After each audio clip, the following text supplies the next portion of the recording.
Hello, we're here with Parvati Vaish, SVP of Havas Media. How are you doing? I'm well, thank you. Glad to be here today. Thank you so much for speaking to us. So, first question, why is attention important and why are we talking about it so much in 2024?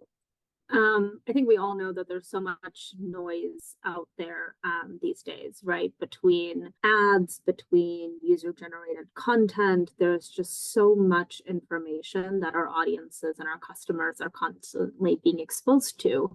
And as we think about how we can really be delivering more meaningful experiences, which is something that is really core to how we operate here at the Havas Media Network, attention is really one way into ensuring that meaningfulness. It's taking us past really table stakes metrics like viewability and brand safety to something that really gets us at relevance of our messaging and resonance of our messaging. So with that, I think it really helps us be smarter in how we're engaging with our customers and ensuring that we're delivering value to them with those experiences.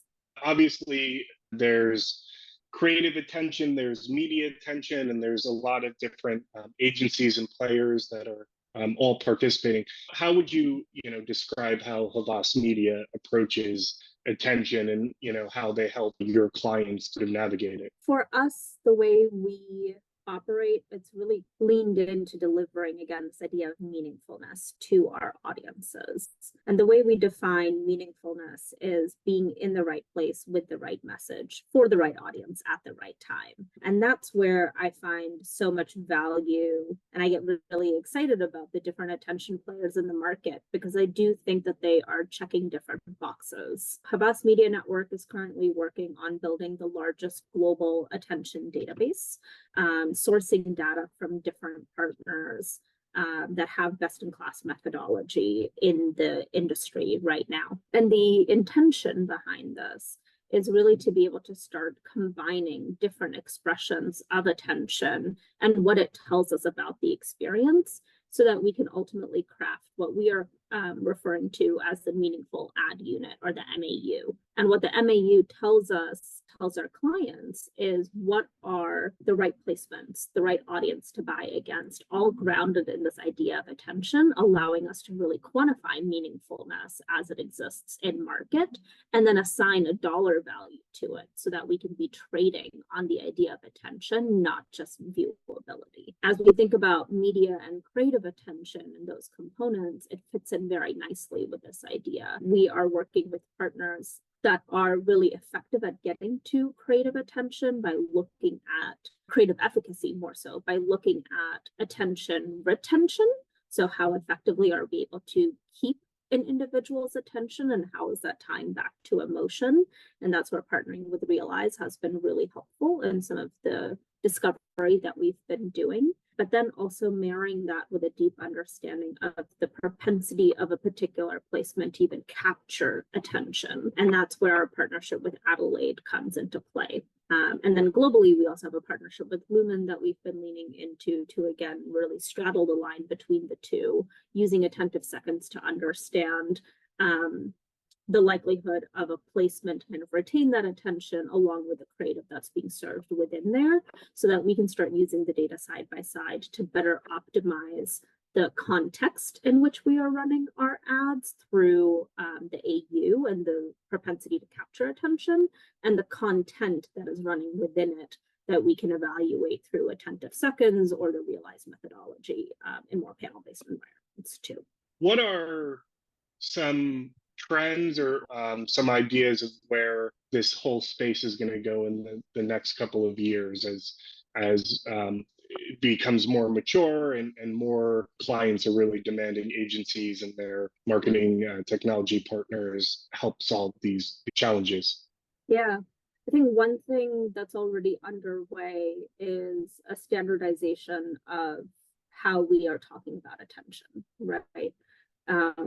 Everyone is talking about attention just a little bit differently these days. And because of that, in my opinion, it limits some of the application of it as we are thinking about it from the perspective of really trading on attention, and can it be a currency? So I think step one is really going to be some level of standardization. And I think with that, there's going to be a level of consolidation of partners and providers of attention data as the market starts refining. One area that I'm really hoping the market will go towards, that I'm really excited and looking forward to, is the idea of starting to get to the attention availability of an audience. So forget the creative, forget the media placement, really understanding how a particular target, how much attention they may have to offer for a brand, for a message, and then really being able to use that as we're thinking about audience-based planning, right? We know that everyone these days is talking about being audience first, being customer first, and the experiences that are being built and how we're going to market. But we are doing it very much from